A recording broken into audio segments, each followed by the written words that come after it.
അങ്ങനെ IPL 2026 final അടുത്തിരിക്കുകയാണ്. ഇനി ആകെ ഒരൊറ്റ മത്സരം മാത്രം. സത്യത്തിൽ IPLന്റെ ഫൈനലിനെ കുറിച്ച് പറയുമ്പോൾ വലിയൊരു ആവേശമുള്ളതായി എനിക്ക് തോന്നുന്നില്ല. അപ്പോൾ കഴിഞ്ഞ വർഷമാണെങ്കിൽ പഞ്ചാബും RCB ആയിരുന്നു മത്സരം. അന്ന് എനിക്ക് ഓർമ്മയുണ്ട്, ഞാൻ അന്ന് സ്പോർട്സ് ഡെസ്ക് തന്നെയാണല്ലോ. അപ്പോൾ അന്ന് നമ്മൾ അതിനു മുമ്പായിട്ട് ഭയങ്കര ഹൈപ്പായിരുന്നു ഉണ്ടായിരുന്നത്. കാരണം RCB 18 വർഷത്തിന് ശേഷം അതെ, ഒരു അതെ. കിരീടം നേടുമോ എന്നുള്ള ചോദ്യം ഉണ്ടായിരുന്നു. പഞ്ചാബും അങ്ങനെ തന്നെയായിരുന്നു. പക്ഷേ ഈ വർഷത്തെ RCB ആരാധകർക്ക് എന്താ പറയുക, അത്രയ്ക്ക് ആവേശമില്ല. കാരണം ഒരു വലിയ ലോങ് വെയിറ്റ് കഴിഞ്ഞ സീസണോട് അവസാനിപ്പിച്ചു. ഇപ്പോൾ ഈ സീസണിനെ കുറിച്ച് പറയുകയാണെങ്കിൽ അവരൊരു അർജൻറ്റീന ഈ വേൾഡ് കപ്പിന് ഒരുങ്ങുന്ന പോലെയാണ്. കാരണം 2022 അർജൻറ്റീനയോട് വലിയ കാത്തിരിപ്പ് അവസാനിപ്പിച്ചു.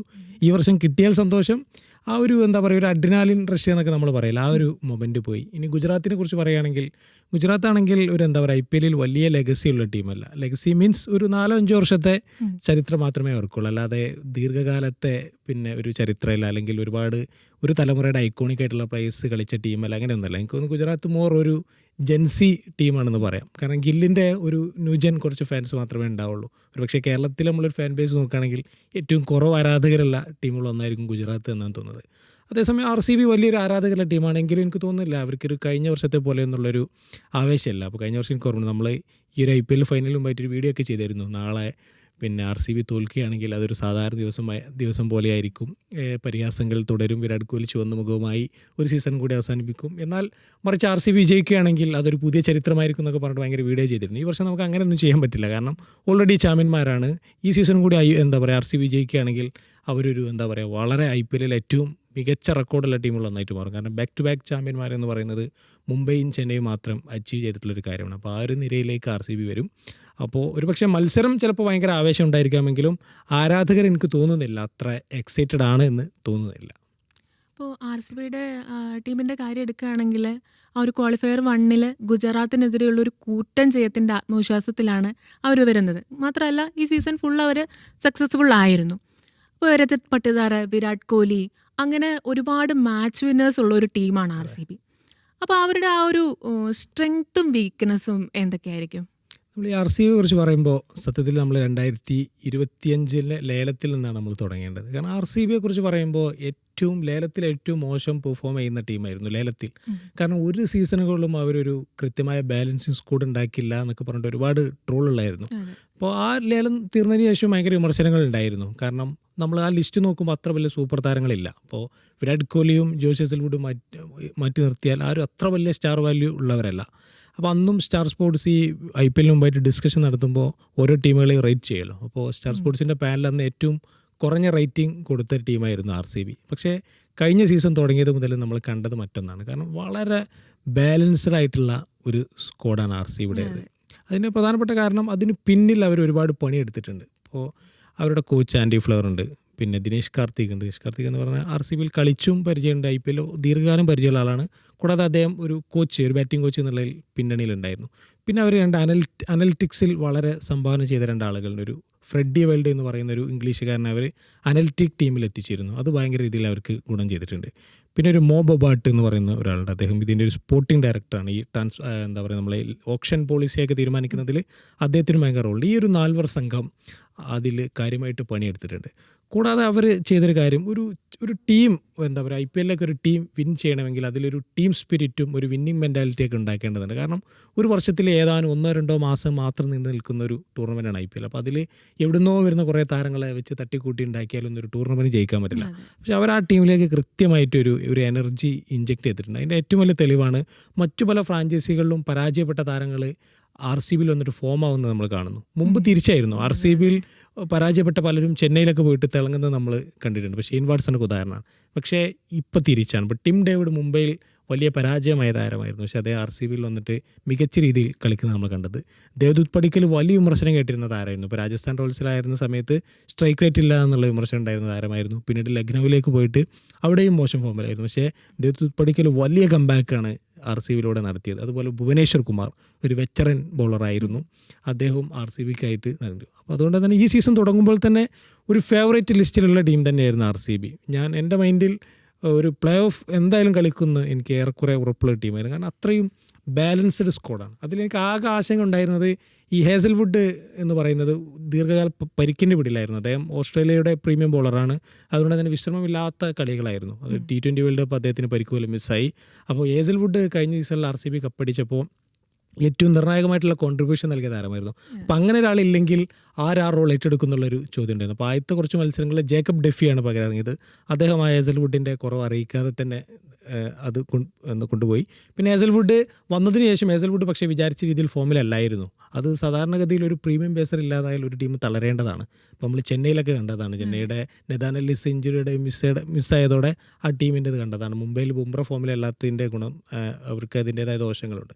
അതുപോലെ തന്നെയാണ് ഹേസൽവുഡ് ഫോമിലല്ലെങ്കിലും ആ സമയത്താണ് കൃത്യമായിട്ട് ഭുവനേശ്വർ കുമാർ വരുന്നത്. ഭുവനേശ്വർ കുമാർ ഒരുപക്ഷെ അദ്ദേഹത്തിൻ്റെ കരിയറിലെ തന്നെ ഏറ്റവും മികച്ച ഒരു സീസണാണ്. അദ്ദേഹത്തിൻ്റെ പ്രൈം പീരീഡിനെ ഓർമ്മിപ്പിക്കുന്ന രീതിയിലൊരു പെർഫോമൻസ് ആണ് നടത്തുന്നത്. റൺസ് അധികം വഴങ്ങുന്നില്ല. കൂടാതെ ഇപ്പോൾ പർപ്പിൾ ക്യാപ്പിൽ കഗിസോ റബാഡക്ക് തൊട്ട് പിന്നിൽ തന്നെയുണ്ട്. അപ്പോൾ അതുകൊണ്ട് തന്നെ ബൗളിങ്ങിൽ ആ ഒരു ആശങ്ക പോയി. പിന്നെ സ്പിൻ ഡിപ്പാർട്ട്മെൻറ്റ് വളരെ മികച്ച രീതിയിൽ പെർഫോം ചെയ്തോന്ന് ചോദിച്ചാൽ ഇല്ല. എന്നാലും കുണാൽ പാണ്ഡ്യ എന്ന് പറയുന്നത് ഒരു ഫൈറ്റിംഗ് മെൻറ്റാലിറ്റി ഉള്ള താരമാണ്. ഏത് സമയത്തും ക്യാപ്റ്റൻ വിശ്വസിച്ച് ബോൾ കൊടുക്കാൻ പറ്റുന്ന ഒരു താരമാണ്. അപ്പോൾ കുണാൽ പാണ്ഡ്യ ഉള്ളതുകൊണ്ട് തന്നെ ആ ഒരു സ്പിൻ ഡിപ്പാർട്ട്മെൻറ്റും വലിയ തരക്കേടില്ലാതെ പെർഫോം ചെയ്തു. ഇനി ബാറ്റിങ്ങിലേക്ക് വന്നാൽ ഓഫ് കോഴ്സ് വിരാട് കോഹ്ലി തുടർച്ചയായിട്ട് 3 സീസണുകളിൽ 600 അടിച്ചു. അതുകൊണ്ട് തന്നെ ഒരു ടീമിന് നൽകുന്നൊരു വിശ്വാസമുണ്ട്. കോഹ്ലി എന്ന് പറയുന്നത് ഒരു വിശ്വാസം കൂടിയാണ്. അത് പിന്നെ കോഹ്ലി അതിൻ്റെ അപ്രോച്ചിൽ മാറ്റം വരുത്തി. ഇപ്പോൾ പല സീസണുകളിലും കോഹ്ലി റൺസ് അടിക്കുന്നില്ല, അദ്ദേഹത്തിൻ്റെ സ്ട്രൈക്ക് റേറ്റ് ഭയങ്കര കുറവാണെന്നുള്ള വിമർശനം ഉണ്ടായിരുന്നു. പക്ഷേ ഈ സീസണിൽ നമ്മൾ കാണുന്നത് വിരാട് കോഹ്ലി അദ്ദേഹത്തിൻ്റെ ഏറ്റവും മികച്ച സ്ട്രൈക്ക് റേറ്റുകളിലൊന്നിൽ ബാറ്റ് ചെയ്തൊരു സീസണാണ്. അത് ടീമിന് ആകെ നൽകുന്നൊരു ഇൻറ്റൻറ്റിൽ തന്നെ മാറ്റമാണ്. അദ്ദേഹം പവർ പ്ലേ മുതൽ തന്നെ അഗ്രസീവായി കളിക്കുന്നു. പ്രത്യേകിച്ചും ചേസിങ്ങിൽ കോഹ്ലി ഗ്രീസിലുണ്ടെങ്കിൽ ആ മത്സരം വിജയിക്കും എന്നുള്ളൊരു രീതി ഈ സീസണിൽ നമ്മൾ RCBയിലും കണ്ടിട്ടുണ്ട്. അപ്പോൾ ഞാൻ തന്നെ സ്റ്റാറ്റസ് നോക്കുമ്പോൾ വിരാട് കോഹ്ലി പവർ പ്ലേ തീർന്നതിന് ശേഷവും ആ ക്രീസിലുള്ള എല്ലാ മത്സരങ്ങളും RCB വിജയിച്ചിട്ടുണ്ട്. പിന്നെ അദ്ദേഹത്തിന് ഓപ്പണിങ്ങിൽ പറ്റിയൊരു പെയർ ഇല്ലായിരുന്നു എന്നുള്ളൊരു സത്യമാണ്. കാരണം ഫിൽ സോൾട്ട് ആദ്യത്തെ കുറച്ച് മത്സരങ്ങളിൽ നന്നായി കളിച്ചെങ്കിൽ അദ്ദേഹം പരിക്ക് മൂലം പോയി. പിന്നീട് ജേക്കബ് ബദലിനെ വലിയ പ്രതീക്ഷയോട് കൊണ്ടുവന്നെങ്കിലും അദ്ദേഹം കിട്ടിയ അവസരങ്ങൾ തിളങ്ങില്ല. അപ്പോൾ ലേറ്റസ്റ്റ് വെങ്കടേഷ് അയ്യറാണ് വന്നത്. പക്ഷേ അദ്ദേഹം കിട്ടിയ ഒരു മത്സരത്തിൽ തിളങ്ങിയിട്ടുണ്ട്. എനിക്ക് തോന്നുന്നത് ഫൈനലിലും അങ്ങനെ തന്നെ ഉണ്ടാവാനാണ് സാധ്യത. വെങ്കടേഷ് അയ്യർ തന്നെ വരാനാണ് സാധ്യത. കാരണം വെങ്കടേഷ് അയ്യർ എടുക്കുന്നതോടുകൂടി ഒരു വിദേശ താരത്തെ സ്പോട്ട് കിട്ടുകയാണ്. കാരണം ജേക്കബ് ബദലും ഫിൽ സോൾട്ടിന് പകരമാണല്ലോ വെങ്കടേഷ് അയ്യർ വരുന്നത്. അപ്പോൾ അവർക്ക് ബൗളിങ്ങിൽ ഹേസൽവുഡിനെയും ജേക്കബ് ഡെഫിയെയും ഒരുമിച്ച് ഇറക്കാൻ പറ്റുന്നുള്ള ഒരു ആനുകൂല്യമുണ്ട്. പിന്നെ അവരുടെ ഏറ്റവും പറയേണ്ട ഒരു പേര് ദേവദത്ത് പടിക്കലാണ്. ഞാൻ നേരത്തെ പറഞ്ഞ പോലെ അദ്ദേഹം വലിയ രീതിയിൽ RCBക്ക് വേണ്ടി കോൺട്രിബ്യൂട്ട് ചെയ്തിട്ടുണ്ട്. പല മത്സരങ്ങളിലും ഏറ്റവും വലിയ മാച്ച് വിന്നിങ് നോക്കുകൾ കളിച്ചത് ദേവദത്ത് പടിക്കലാണ്. ഇപ്പോൾ ഒരു വിക്കറ്റ് വീണതിന് ശേഷം ക്രീസിലെത്തുന്ന ദേവദത്ത് പടിക്കൽ മത്സരത്തിൻ്റെ ഒരു മൊമെൻ്റ് അങ്ങ് മാറ്റിക്കളയും. ഇപ്പോൾ ഒരു വിക്കറ്റ് വീണ് എതിർ ടീം ട്രാക്കിലായി വരുന്ന സമയത്തായിരിക്കും കൗണ്ടർ അറ്റാക്ക് നടത്തുന്ന ദേവദത്ത് പടിക്കൽ. ആദ്യ പന്തിൽ തന്നെ 6 അടിച്ചിട്ടുണ്ട് ഒരുപാട് മത്സരങ്ങളിൽ. പിന്നെ കോഹ്ലി ദേവദത്ത് പടിക്കൽ കോംബോ ഒരുപാട് മത്സരങ്ങളിൽ RCBക്ക് ഗുണം ചെയ്തിട്ടുണ്ട്. പിന്നീട് ഇങ്ങോട്ട് വന്നാൽ നീണ്ട നിരയാണ്. രജത് പട്ടിദാറുണ്ട്, ജിതേഷ് ശർമ്മയുണ്ട്, ടിം ഡേവിഡുണ്ട്, കുണാൽ പാണ്ഡ്യയുണ്ട്. അങ്ങനെ ഒക്കെ മാച്ച് വിന്നേഴ്സാണ്. ഇവരാരും എല്ലാ മത്സരങ്ങളിലും തിളങ്ങിയെന്ന് ചോദിച്ചാൽ ഈ ടോപ്പ് ഓർഡർ കഴിഞ്ഞാൽ ഇവരാരും തിളങ്ങിയിട്ടില്ല. എന്നാൽ പോലും ഒരാളല്ലെങ്കിൽ മറ്റൊരാൾ ഉണ്ടാവും എന്നുള്ളതാണ്. ഇപ്പോൾ ടിം ഡേവിഡ് ചില മത്സരങ്ങളിൽ ഫോമായിട്ടുണ്ട്. ഇപ്പോൾ കഴിഞ്ഞ മത്സരത്തിൽ രജത് പട്ടിദാറാണ് മാച്ച് വിന്നറായി മാറിയത്. അങ്ങനെ ഒരുപാട് ആളുകളുണ്ട്. പിന്നെ അതിൽ എനിക്ക് തോന്നുന്നു കുറച്ചെങ്കിലും മോശം പെർഫോമൻസ് നടത്തിയ ഒരാൾ റൊമാരിയോ ഷെഫേർഡാണ്. അദ്ദേഹത്തിന് ഒരുപാട് അവസരങ്ങൾ കൊടുത്തെങ്കിലും വേണ്ട രീതിയിൽ ഒരു ഇൻപുട്ട് കിട്ടിയില്ല. ബൗളിങ്ങിലും കിട്ടിയില്ല, ബാറ്റിങ്ങിലും കിട്ടിയില്ല. RCB വലിയ പ്രതീക്ഷയോടെ വെച്ച താരമായിരുന്നു. അവസരങ്ങളും കൊടുത്തിട്ടുണ്ട്. അതർവൈസ് RCBക്ക് എല്ലാം കൊണ്ടും എന്താ പറയുക ഒരു വളരെ ബാലൻസ്ഡ് ആയ സ്ക്വാഡായിരുന്നു. ജിതേഷ് ശർമ്മയും വേണ്ട രീതിയിൽ പെർഫോം ചെയ്തിട്ടില്ല. പിന്നെ ഈ ജിതേഷ് ശർമ്മക്കും ടീം ഡേവിഡൊന്നും കാര്യമായിട്ട് പല മത്സരങ്ങളും തന്നെ അവസരം കിട്ടിയിട്ടില്ല എന്നാണ് എനിക്ക് തോന്നുന്നത്.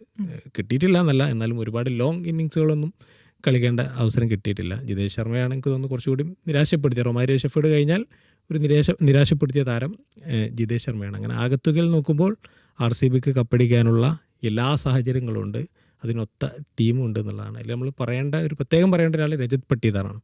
രജത് പട്ടിദാർ അതെ നമ്മൾ നോക്കുമ്പോൾ കഴിഞ്ഞ സീസണിൽ RCB എത്ര ക്യാപ്റ്റന്മാരെ പരീക്ഷിച്ചിട്ട് പരാജയപ്പെട്ട ടീമാണ്. ഇപ്പോൾ രാഹുൽ ദ്രാവിഡ് ആയിരുന്നു ആദ്യത്തെ ക്യാപ്റ്റൻ, പിന്നീട് അനിൽ കുംബ്ലെ, കെവിൻ പീറ്റേഴ്സൺ, അങ്ങനെ നീണ്ട നിര. വിരാട് കോഹ്ലി 8 സീസണുകളിൽ ക്യാപ്റ്റൻസിയായി. ഇവർക്ക് ആർക്കും സാധിക്കാത്തത് ആദ്യ സീസണിൽ തന്നെ രജത് പട്ടിദാർ കപ്പെടുത്ത് കളിച്ചെടുത്തു. വീണ്ടും തുടർച്ചയായി മറ്റൊരു സീസണിൽ ഫൈനലിൽ എത്തിച്ചു. ഇതൊക്കെ IPL വളരെ റയറായിട്ടുള്ള ആളുകൾ മാത്രം അച്ചീവ് ചെയ്തതാണ്. ഇപ്പോൾ MS ധോണി, രോഹിത് ശർമ്മ, ഹാർദിക് പാണ്ഡ്യ ഗുജറാത്തിനൊപ്പം ചെയ്തിട്ടുണ്ട്. അങ്ങനെ ശ്രേയസ് അയ്യർ 2 ഫ്രാഞ്ചൈസികൾക്കും പഞ്ചാബിനും കൊൽക്കത്തക്കൊപ്പം ചെയ്തിട്ടുണ്ട്. അങ്ങനെ ഇന്ത്യൻ ക്രിക്കറ്റിൽ ഏറ്റവും എലൈറ്റ് പേരുകൾ മാത്രം കൈകാര്യം ചെയ്ത അല്ലെങ്കിൽ ഒരു അച്ചീവ്മെൻ്റാണ് രജത് പട്ടിദാർ നേടിയിട്ടുള്ളത്. പക്ഷേ അദ്ദേഹത്തിനൊന്നും ഇന്ത്യൻ ടീമിൽ ഇതുവരെയും ഒരു സ്പോട്ട് പോലും ഉറപ്പില്ലാത്ത ഒരാളാണ്. അപ്പോൾ രജത് പട്ടിദാർ എന്ന് പറയുന്ന ക്യാപ്റ്റൻ പലപ്പോഴും സൂര്യകുമാർ യാദവിന് പകരം ഈ ടീമിലേക്ക് അങ്ങനെ പറയപ്പെടുന്നുണ്ട്. ശ്രേയസ് അയ്യർ ഒരു പക്ഷേ അവസാന മത്സരങ്ങളിലൊന്നും വിചാരിച്ച രീതിയിൽ എത്താത്തതുകൊണ്ട് ഒരു പക്ഷേ അങ്ങനെ ഒരു പോസിബിലിറ്റി ഉണ്ട്. എന്നാലും എനിക്ക് തോന്നുന്നു അദ്ദേഹം അൺറൈറ്റഡ് ആണ്. അദ്ദേഹം ബാറ്റർ എന്ന രീതിയിൽ അൺറൈറ്റഡ് ആണ്, ക്യാപ്റ്റൻ എന്ന രീതിയിൽ. ഇപ്പോൾ ക്യാപ്റ്റൻ എന്ന് പറയുമ്പോൾ RCB എപ്പോഴും ഒരു കോഹ്ലിയുടെ ടീം പോലെ തന്നെയാണ് ആളുകൾ കൊണ്ടു നടക്കുന്നത്. ബാറ്റിങ്ങിലാണെങ്കിലും അദ്ദേഹം വലിയ രീതിയിൽ സീസൺ ഫോം ആയിട്ടില്ലെങ്കിൽ പോലും അദ്ദേഹം വലിയ എന്താ പറയുക ഒരു എബിലിറ്റി ഉള്ള ബാറ്ററാണ്. സ്പിന്നിനെ നന്നായി ഹിറ്റ് ചെയ്യും. പ്രത്യേകിച്ചും മിഡിൽ ഓവറുകളിൽ ഭയങ്കര ഹാൻഡ് പവറിൽ സ്പിന്നിനെ അറ്റാക്ക് ചെയ്യുന്ന ആളാണ്. പേസും കളിക്കും. ഇപ്പോൾ നമ്മൾ ക്വാളിഫയറിൽ ക്വാളിഫയറിൽ നമ്മൾ ഗുജറാത്തിനെതിരെ കണ്ടതാണ്. ഒറ്റക്കാണ് മത്സരം ടേൺ ചെയ്ത് അതെ കളിക്കും. അങ്ങനെയൊക്കെയാണ്. അപ്പോൾ RCBയുടെ ഒരു ചാൻസ് അങ്ങനെയൊക്കെയാണ്. ഇനി ഗുജറാത്തിൻ്റെ കാര്യം എടുക്കാനാണെങ്കിൽ സഫാൻക്ക് പറഞ്ഞ പോലെ തന്നെ IPL അങ്ങനെ വലിയൊരു ചരിത്രമൊന്നും പറയാനില്ലാത്തൊരു ടീമാണ്. പക്ഷെ ഒരു 2020 ശേഷം എടുത്ത് നോക്കിക്കഴിഞ്ഞാൽ ഇത്രയും കൺസിസ്റ്റൻ്റ് ആയൊരു ടീം വേറെ ഉണ്ടെന്ന് എനിക്ക് തോന്നുന്നില്ല. 22 അവർ IPLിലേക്ക് വരുന്നത്. ഡെബ്യൂ സീസണിൽ തന്നെ കപ്പടിച്ചു. അപ്പോൾ നോക്കുകയാണെങ്കിലും ഒരു വലിയൊരു താരനിരയൊന്നും പറയാനില്ല. ഹാർദിക് പാണ്ഡ്യ ഉണ്ട്, മുഹമ്മദ് ഷമി ഉണ്ട്, പിന്നെ ഗില്ലാണെങ്കിലും ഒരു വലിയൊരു സ്റ്റാർ എന്നുള്ള രീതിയിലേക്കൊന്നും അന്ന് എത്തിയിട്ടുണ്ടായിരുന്നില്ല. 23 തുടർച്ചയായിട്ട് 2ാം തവണ അവർ ഫൈനലിലേക്ക് എത്തുന്നു. അതിനുശേഷം 24 ഹാർദിക് പാണ്ഡ്യ പോയി. പിന്നെ ക്യാപ്റ്റൻ ഗില്ല് വന്ന സമയത്ത് അവർ സ്ട്രഗിൾ ചെയ്തു. ഗില്ലിൻ്റെ ബാറ്റിംഗ് ഫോം ആണെങ്കിലും മൊത്തത്തിൽ ടീം ഒരുപാട് സ്ട്രഗിൾ ചെയ്തു. 7ാം സ്ഥാനത്താണ് ഫിനിഷ് ചെയ്തതെന്നാണ് എൻ്റെ ഒരു ഓർമ്മ. പിന്നെ 2025 അവർ വരുന്നത് ആ ഒരു ഫേസ് അങ്ങ് മാറുകയാണ്. അവർ ഒരു സീസണിൻ്റെ ഒരു പകുതിയോളം അവർ ഡൊമിനേറ്റ് ചെയ്യുന്നു. ആദ്യത്തെ ഒരു 8 മത്സരങ്ങളിൽ 6 മത്സരങ്ങളോളം അവർ വിജയിക്കുന്നു. അപ്പോഴും ക്രെഡിറ്റ് കൂടുതലും പോയിട്ടുള്ളത് ആശിഷ് നെഹ്റയ്ക്കാണ്. അത് കുറേയൊക്കെ ശരി തന്നെയാണ്. നമ്മൾ ഈ ഫുട്ബോളിലൊക്കെ പോലെ ഒരുപാട് അങ്ങനെ ഓടി നടക്കുന്ന ഒരു നെഹ്റ നമുക്ക് കാണാൻ സാധിക്കും. ഇനി 26ലേക്ക് വരുന്ന സമയത്ത് RCBയുടെ നേരെ ഓപ്പോസിറ്റാണ് ഗുജറാത്ത്. അവരുടെ ഡൈഹാർഡ് ഫാൻസോ ക്രിക്കറ്റ് പണ്ഡിറ്റ്സോ ഗുജറാത്ത് പ്ലേ ഓഫിൽ കടക്കുന്നോ അല്ലെങ്കിൽ ഫൈനലിലേക്ക് എത്തുന്നോ ഒന്നും ഒരിക്കലും എക്സ്പെക്ട് ചെയ്തിട്ടുണ്ടായിരുന്നില്ല. കാരണം വെച്ചാൽ അവരെ സംബന്ധിച്ചിടത്തോളം ഒരുപാട് ആശങ്കകളുണ്ടായിരുന്നു. സ്റ്റാർ പ്ലെയർ ആയിട്ടുള്ള ശുഭ്മാൻ ഗില്ല് ഒരു 2 മാസങ്ങൾക്ക് മുമ്പ് മോശം ഫോമിൻ്റെ പേരിൽ ഒരുപാട് വിമർശനങ്ങൾ ഏൽക്കുന്നു. T20 വേൾഡ് കപ്പിൻ്റെ സ്ക്വാഡിൽ നിന്ന് തന്നെ പുറത്താവുന്ന ഒരവസ്ഥ. ഇനി ബട്ട്ലറിൻ്റെ കാര്യം എടുത്തു നോക്കുകയാണെങ്കിലും ആ ഒരു 2025 സീസണിൽ പോലും നമ്മൾ കണ്ടൊരു ബട്ട്ലർ ആയിരുന്നില്ല വേൾഡ് കപ്പിലാണെങ്കിലും അതിനുശേഷമൊക്കെ നമ്മൾ കാണുന്നത്. പിന്നുള്ളത് സായ് സുദർശനാണ്. ആൾ പിന്നെ ഇൻ്റർനാഷണൽ T20 അങ്ങനെ വന്നിട്ടുമില്ല. അപ്പോൾ ആളുടെ ഒരു സിറ്റുവേഷൻ എന്താണെന്ന് സീസണിന് മുമ്പ് അറിയില്ലായിരുന്നു. പിന്നെ റാഷിദ് ഖാൻ ആണെങ്കിലും ആ ഒരു സർജറിക്ക് ശേഷമൊന്നും പഴയ ഫോമിലേക്ക് വന്നിട്ടുണ്ടായിരുന്നില്ല. അത് കാരണം അവരൊരു മിഡിൽ അല്ലെങ്കിൽ ഒരു ലോ ടേബിളിൽ അങ്ങനെ ഒരു ലാസ്റ്റ് സ്ഥാനം പലരും പ്രതീക്ഷിച്ചിട്ടുണ്ടായിരുന്നുള്ളൂ. അപ്പം ഒരു ആദ്യത്തെ ഒരു 2 മത്സരങ്ങൾ കഴിയുമ്പോഴും അങ്ങനെ തന്നെയായിരുന്നു. പിന്നീട് അവർ നടത്തിയൊരു കംബാക്ക് ഉണ്ട്. ആ ഒരു കംബാക്കിൽ നമ്മൾ എടുത്തു പറയേണ്ട 2 പേരുകളെന്ന് പറയുന്നത് ഒന്ന് സായി സുദർശൻ, ശുഭ്മാൻ ഗില്ല്, പിന്നെ ജേസൺ ഹോൾഡറും. ഈ ഒരു ഓപ്പണിംഗ് പാർട്ണർഷിപ്പ് 700+ റൺസാണ് 2 പേരും സ്കോർ ചെയ്തിട്ടുള്ളത്. മൊത്തം എടുത്തു കഴിഞ്ഞാൽ ഒരു 1500-ൻ്റെ അടുത്ത്. പിന്നെ ഈ ബട്ട്ലർ ആണെങ്കിലും ഒരു 500 റൺസ് സ്കോർ ചെയ്തിട്ടുണ്ടായിരുന്നു. മൊത്തത്തിലൊരു 2000 റൺസിൻ്റെ അടുത്താണ് ഈ ടോപ്പ് 3 മാത്രം സ്കോർ ചെയ്തിട്ടുള്ളത്. പിന്നെ പറയാനാണെങ്കിൽ അവരുടെ ആ ഒരു ബൗളിംഗ് എന്ന് പറയുന്നത് അതിൽ പവർ പ്ലേയിൽ റബാഡയാണ് ഇപ്പോൾ പർപ്പിൾ ക്യാപ്പിൽ മുന്നിൽ നിൽക്കുന്നത്. അല്ല, പിന്നെ മിഡിൽ ഓവേഴ്സിലാണെങ്കിലും ഇപ്പോൾ ഏറ്റവും കൂടുതൽ വിക്കറ്റ് ഉള്ളത് റാഷിദ് ഖാനാണ്, 17 വിക്കറ്റുകൾ. പിന്നെ രാജസ്ഥാൻ ആയിട്ടുള്ള മത്സരത്തിൽ ജേസൺ ഹോൾഡർ ആണെങ്കിലും ആ ഒരു മിഡിൽ ഓവേഴ്സൊക്കെ നന്നായിട്ട് ഹാൻഡിൽ ചെയ്യുന്നത് നമ്മൾ കണ്ടിട്ടുണ്ടായിരുന്നു. പിന്നെ ആ ഒരു മുംബൈ ഇന്ത്യൻസിനോട് അവർ വലിയൊരു പരാജയം ഏറ്റിട്ടുണ്ടായിരുന്നല്ലോ 99 റൺസിൻ്റെ. ആ ഒരു മത്സരത്തിലാണെങ്കിലും ആ ഒരു മിഡിൽ ഓവേഴ്സിലും ഡെത്ത് ഓവേഴ്സിലും അവർ ഒരുപാട് റൺസ് കൺസൈഡ് ചെയ്യുന്നതായിട്ട് കുറേ വിമർശനങ്ങൾ വന്നിട്ടുണ്ടായിരുന്നു. ആ ഒരു ഹോൾഡറിൻ്റെ വരവോടെ അതിൽ കുറേയൊക്കെ ഒരു വ്യത്യാസമുണ്ടായി. പക്ഷേ ആ ഒരു മിഡിൽ ഓവർ ബാറ്റിങ്ങിൽ ആൾക്ക് കാര്യമായിട്ടുള്ള ഒരു ഇമ്പാക്റ്റ് ഉണ്ടാക്കാനായിട്ട് പറ്റിയില്ല. ഇപ്പോൾ വാഷിങ്ടൺ സുന്ദർ ആണെങ്കിലും മിഡിൽ ഓർഡറിൽ ബാറ്റ് ചെയ്യുമ്പോൾ ഇൻകൺസിസ്റ്റൻ്റ് ആണ്. കഴിഞ്ഞ മത്സരത്തിലൊക്കെ ഡീസൻ്റ് ആയിട്ട് ഫിനിഷ് ചെയ്തിട്ടുണ്ടായിരുന്നു. പിന്നെ ഫിനിഷിംഗ് ഓർഡറിലേക്ക് വരുമ്പോഴും അവർക്കൊരു നെഗറ്റീവാണ്. രാഹുൽ തേവാട്ടി ആണെങ്കിലും കഴിഞ്ഞ മത്സരത്തിൽ നന്നായിട്ട് കളിച്ചിട്ടുണ്ടെങ്കിൽ പോലും മൊത്തത്തിൽ ഇൻകൺസിസ്റ്റൻ്റ് ആണ്. എനിക്ക് തോന്നുന്നത് ഈ 2 ടീമുകളും കമ്പയർ ചെയ്യുമ്പോൾ ബൗളിംഗ് ഏറെക്കുറെയൊക്കെ തുല്യമാണ്. ഇപ്പോൾ ഒരു സ്ഥലത്ത് ഹേസൽവുഡ്, ഭുവനേശ്വർ കുമാർ, റാസിഖ് സലാം RCBയുടെ, അതിന് കൂടെ കൃണാൽ പാണ്ഡ്യ. ഇപ്പുറത്ത് ഗുജറാത്തിലേക്ക് വരുമ്പോൾ Kagiso Rabada, Mohammed Siraj, Prasidh Krishna, Jason Holder plus Rashid Khan. അപ്പോൾ ബൗളിംഗ് നോക്കുമ്പോൾ രണ്ടും ഒരു കട്ടക്ക് നിൽക്കുന്ന ടീം എന്ന് തന്നെ നമ്മൾ പറയാം. റാഷിദ് ഖാൻ നിങ്ങൾക്ക് തോന്നുന്നില്ല അദ്ദേഹത്തിൻ്റെ ഒരു 4-5 സീസണുകൾ മുമ്പുള്ള റാഷിദ് ഖാൻ അല്ല ഇപ്പോൾ. അദ്ദേഹം ഇഞ്ചുറിക്ക് ശേഷം ആക്ഷൻ മാറ്റി റൺസൊക്കെ നന്നായി കൺസീഡ് ചെയ്യുന്നുണ്ട്.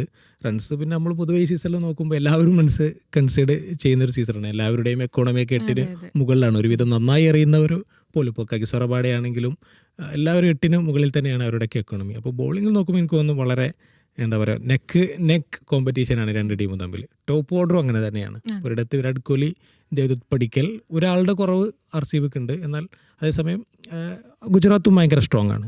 ഗിൽ, സായി സുദർശൻ, സഖ്യം വളരെ കൺസിസ്റ്റന്റ്. കഴിഞ്ഞ സീസണിലൊക്കെ അവർ വളരെ കൺസിസ്റ്റന്റ് തന്നെയാണ്. പക്ഷേ അവരുടെ അപ്രോച്ച് T20 അല്ല, കുറച്ച് സെൽഫിഷാന്നൊക്കെ ഒരു വിമർശനം ഉണ്ടായിരുന്നു. പക്ഷേ ഈ സീസണുകളിൽ ആദ്യഘട്ടത്തിലുണ്ടായിരുന്നെങ്കിലും അവർ മത്സരങ്ങൾ വിജയിച്ചു തുടങ്ങിയതോടെ അത് മാറി എന്നുള്ളതാണ്. മാത്യു ഹീഡൻ ബാറ്റിംഗ് കോച്ചായിട്ട് വന്നതും അതും എടുത്തു പറയേണ്ടത് തന്നെയാണ്. അതെ, പിന്നെ ജോസ് ബട്ട്ലർ ഭയങ്കര ഇമ്പാക്റ്റ് ഉള്ള ആളാണ്. പക്ഷേ ഈ ഒരു മിഡിൽ ഓർഡർ അല്ലെങ്കിൽ ഒരു ഫിനിഷിംഗ് മികവ് നോക്കുമ്പോൾ എനിക്ക് തോന്നുന്നു RCBക്ക് കുറച്ചുകൂടിയും പ്ലസ് ഉണ്ട്. ടിം ഡേവിഡ് ഒക്കെ വരുമ്പോൾ കുറച്ചുകൂടിയും, രജത് പട്ടിദാറൊക്കെ ചേരുമ്പോൾ കുറച്ചുകൂടിയും സോളിഡ് മിഡിൽ ഓർഡർ RCBക്കാണ്. ഇവരുടേത് അത്രക്ക് പോരാ. തേവാട്ടിയൊക്കെ ഇങ്ങനെ ഒരു പേരിൽ മാത്രമേ ഉള്ളൂ. ഹോൾഡറിനും കാര്യമായിട്ട് ബാറ്റിങ്ങിൽ കോൺട്രിബ്യൂട്ട് ചെയ്യാൻ പറ്റില്ല. പക്ഷേ ഈ ഗുജറാത്തിൻ്റെ ഒരു ടോപ്പ് ഓർഡർ ഫോമായാൽ തന്നെ അവർക്ക് മത്സരം ടേൺ ചെയ്യിക്കാൻ പറ്റും. ഇപ്പോൾ ഒരു ആദ്യം ബാറ്റ് ചെയ്യുന്നൊരു 200 താഴേക്ക് സ്കോറാണെങ്കിൽ അവരുടെ ഗുജറാത്തിൻ്റെ ടോപ്പ് ഓർഡർ കൊണ്ട് മാത്രം തന്നെ അവർക്കത് ചേസ് ചെയ്യാനാണ് സ്ട്രാറ്റജി തന്നെ. അങ്ങനെയാണല്ലോ ആ ഒരു 15 ഓവർ പ്ലസ് അതിനൊരു 15ാമത്തെ ഓവർ വരെ എങ്കിലും ഈ ടോപ്പ് 3-ലെ ആരെങ്കിലും പിടിച്ചു നിൽക്കുക എന്നുള്ളതാണ്. അതിന് അല്ലാതെ പവർ പ്ലേയിലൊക്കെ 3 പേരുടെയും വിക്കറ്റ് പോവുകയാണെങ്കിലും, ഗില്ലിന്റെ സായിയുടെയും ബട്ട്ലറിന്റെയും പോവുകയാണെങ്കിൽ അവർ വലിയൊരു കൊളാപ്സിലേക്ക് പോകുന്നത് നമ്മൾ കണ്ടിട്ടുണ്ട്. ഇതിപ്പോൾ RCBക്കെതിരായിട്ടുള്ള മത്സരം എടുത്തു നോക്കിക്കഴിഞ്ഞാൽ, അതുപോലെ തന്നെ മുംബൈക്കെതിരായിട്ടുള്ള മത്സരങ്ങൾ, ഇവർ ഈ റൺസിന് തോറ്റിട്ടുള്ള മത്സരങ്ങളൊക്കെ അതൊരു വലിയ തോൽവിയാണ്. അതെ, അതിൽ നമ്മൾ പറയേണ്ടതൊന്ന് ഗില്ലിന്റെ കംബാക്കാണ്. കാരണം ഒരു വർഷം മുമ്പ് വരെ T20 ഇല്ലാത്ത ആള് T20 ടീമിലേക്ക് വന്നു. പിന്നീട് അതിനു പകരമായിട്ട് സഞ്ജു സാംസണിനെ പോലെയുള്ളവരെ മാറ്റി നിർത്തിയൊക്കെ ഗില്ല് ഒരുപാട് വിമർശനം നേരിട്ടിരുന്നു. അവസാനം ഒരുപാട് അവസരം കിട്ടിയിട്ടും ഫോം ആകാതെ അദ്ദേഹം ടീമിന് പുറത്തേക്ക് പോയി. പക്ഷേ ഇപ്പോൾ കാണുന്നത് അദ്ദേഹം IPL ക്യാപ്റ്റൻ എന്ന നിലയിലും ബാറ്റർ എന്ന നിലയിലും ഭയങ്കരമായിട്ട് പെർഫോം ചെയ്തു. അദ്ദേഹത്തിന് വീണ്ടും T20 ടീമിലേക്കൊക്കെ ഒരു മടങ്ങി വരാനുള്ളൊരു സാധ്യത തന്നെയാണ് തുറക്കുന്നത്. കാരണം സൂര്യകുമാർ യാദവ് അല്ലെങ്കിൽ പിന്നെ BCCIക്കും വളരെ താല്പര്യമുള്ള ഒരാൾ തന്നെയാണ്. പിന്നെ ഗില്ല് എന്ന് പറയുന്നത് ഒരു ക്ലാസിക് പ്ലെയറാണ്. അപ്പോൾ ഒരു പക്ഷേ വീണ്ടും അദ്ദേഹത്തിന് എത്രത്തോളം സാധ്യതയുണ്ടെന്നല്ല, എന്നാലും അദ്ദേഹത്തിന് ഒരു ക്ലെയിം ഉന്നയിക്കാം ഇന്ത്യൻ ടീമിലേക്ക് നിശ്ചയമായിട്ടും. കാരണം ക്യാപ്റ്റൻ എന്ന നിലയിൽ ഫൈനലിൽ എത്തിച്ചു, ബാറ്റർ എന്ന നിലയിലും ഒരു ഓറഞ്ച് ക്യാപ്പിന് അടുത്ത് നിൽക്കുന്ന ഗില്ലിന്റെ ഒരു തിരിച്ചുവരവ് കൂടിയാണ്. പിച്ചിനെ കുറിച്ച് പറയാനാണെങ്കിൽ ഈ സീസണിൽ തന്നെ ഫസ്റ്റ് ബാറ്റ് ചെയ്യുന്നവരെയും അതുപോലെ സെക്കൻഡ് ബാറ്റ് ചെയ്യുന്നവരെയും തുണയ്ക്കുന്നത് നമ്മൾ കണ്ടിട്ടുണ്ട്. അപ്പോൾ കഴിഞ്ഞ IPL ഫൈനലിൽ RCB ഫസ്റ്റ് ബാറ്റ് ചെയ്തത് ജയിച്ച് നമ്മൾ കണ്ടു. ഈ സീസണിൽ തന്നെ ആണെങ്കിലും ആ ഒരു മുംബൈക്കെതിരായിട്ട് കളിച്ച മത്സരത്തിലും മുംബൈയാണ് ആദ്യം ബാറ്റ് ചെയ്തിട്ടുണ്ടായിരുന്നത്. അന്ന് GTക്കായിരുന്നു ടോസ് കിട്ടിയിരുന്നത്. പക്ഷെ അവർ വലിയൊരു കൊളാപ്സിലേക്ക് പോകുന്നത് കണ്ടു. എന്നാൽ ഒരു അവസാനം കളിച്ച കുറച്ച് മത്സരങ്ങൾ, ഇപ്പോൾ RCBക്കെതിരായിട്ടുള്ളതും പഞ്ചാബിനെതിരെയുള്ളതും, അതിൽ രണ്ടിലും അവരുടെ ഒരു സ്ട്രാറ്റജി എന്ന് പറയുന്നത് ടോസ് ലഭിക്കുന്നു, ഓപ്പോസിറ്റ് ടീമിനെ ബാറ്റിങ്ങിന് അയക്കുന്നു ഫസ്റ്റ്, എന്നിട്ട് അവരെ ഒരു 160 അല്ലെങ്കിൽ ഒരു 150 ആ ഒരു ടോട്ടലിലേക്ക് ഒതുക്കുന്നു. അത് അവർക്ക് അവരുടെ ആ ഒരു ബാറ്റിംഗ് അപ്രോച്ചൊക്കെ വെച്ചിട്ട് ചേസ് ചെയ്യാനായിട്ട് കുറച്ചും കൂടെ കംഫർട്ടബിൾ ആയിട്ടുള്ള സ്കോറുമാണ്. എന്നിട്ട് അത് ചേസ് ചെയ്ത് ജയിക്കുന്നു എന്നുള്ളതാണ്. പക്ഷേ എനിക്ക് തോന്നുന്നത് നമ്മൾ ഈ ടോട്ടൽ സീസണുകളിൽ ഈ പിച്ചിനെ കുറിച്ച് നോക്കുമ്പോൾ 68%, ഞാൻ നോക്കി ഡാറ്റ കറക്റ്റ് ആണെങ്കിൽ 68% ബാറ്റിംഗ് ഫസ്റ്റ് ചെയ്തവരാണ് വിജയിച്ചിട്ടുള്ളത്, 32 ബാറ്റിംഗ് സെക്കൻഡ് ഉള്ളതും. അപ്പോൾ എനിക്ക് തോന്നുന്നത് ഈ ഒരു ഫൈനലിൽ ഈ സാഹചര്യങ്ങളും കൂടെയൊക്കെ നോക്കിയിട്ടായിരിക്കും പിന്നെ ടോസ് നിശ്ചയിക്കാന്നുള്ളത്. പിന്നെ പൊതുവേ ഫൈനലുകളിൽ എൻ്റെ ഒരു വ്യക്തിപരമായ അഭിപ്രായം ആദ്യം ബാറ്റ് ചെയ്യുന്നതാണ് എപ്പോഴും ബുദ്ധി. കാരണം സെക്കൻഡിൽ പിന്നെ പ്രഷർ ഹാൻഡിൽ എത്രത്തോളം ചെയ്യാൻ പറ്റും എന്നുള്ളതൊക്കെ ഒരു വലിയ ഘടകം തന്നെയാണ്. അപ്പോൾ എനിക്ക് തോന്നുന്നത് വേദി അഹമ്മദാബാദാണ് ഒരു ആവറേജ് 190 എബോവ് സ്കോറുള്ള പിച്ചാണ്. അവിടെ തന്നെ ഒരു ബാറ്റിംഗ് ട്രാക്ക് ആവാൻ തന്നെയാണ് കൂടുതൽ സാധ്യത. വളരെ റയറായിട്ട് തിരിച്ചും സംഭവിക്കാറുണ്ട്. സ്പിന്നിനൊക്കെ കുറച്ചുകൂടി ആനുകൂല്യങ്ങളൊക്കെ കിട്ടുന്ന മത്സരങ്ങളൊക്കെ ഉണ്ടാവാറുണ്ട്. പിന്നെ ഗുജറാത്തിൻ്റെ കാര്യം എടുത്തു കഴിഞ്ഞാൽ ഈ സീസണിൽ ആകെ അവർ 200+ സ്കോർ ചെയ്തിട്ട് അവർ ചേസ് ചെയ്ത് ജയിച്ചിട്ടുള്ളത് കഴിഞ്ഞ മാച്ച് മാത്രമേ ഉള്ളൂ.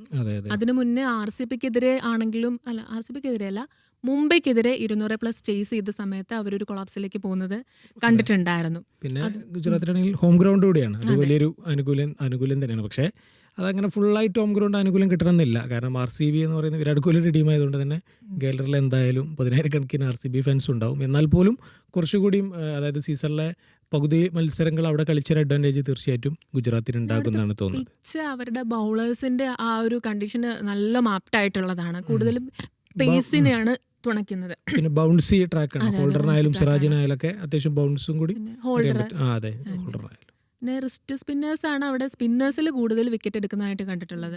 അത് കാരണം റാഷിദ് ഖാൻ എന്തായാലും 11-ലുണ്ടാവും. മറ്റേ സായി കിഷോർ വരുമോ എന്നുള്ള കാര്യത്തിൽ ഉറപ്പില്ല. കഴിഞ്ഞ മത്സരത്തിലാണെങ്കിലും ആളെ കളിപ്പിക്കാത്തതൊക്കെ കുറച്ച് വിമർശനത്തിന് വഴിയുണ്ടാക്കിയിട്ടുണ്ടായിരുന്നു. പക്ഷെ പിന്നെ ജയിച്ചത് കാരണം അതങ്ങനെ അങ്ങ് പോയി.